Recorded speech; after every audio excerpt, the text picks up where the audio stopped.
Hello viewers, this is Papri. Welcome back to my kitchen.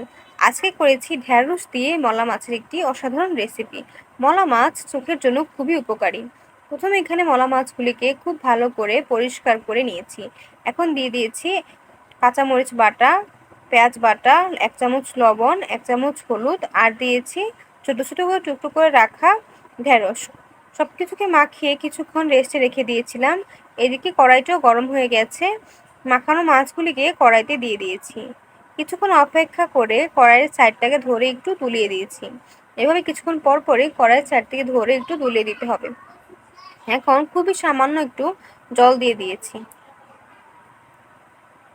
এভাবে আরও 2 থেকে 3 মিনিট রান্না করে নামিয়ে নিয়েছি আজকের এক অসাধারণ রেসিপি।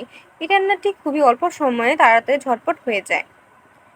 আজকের ভিডিওটি ভালো লাগলে অবশ্যই লাইক করবেন আর আমার চ্যানেলটিকে সাপোর্ট করবেন।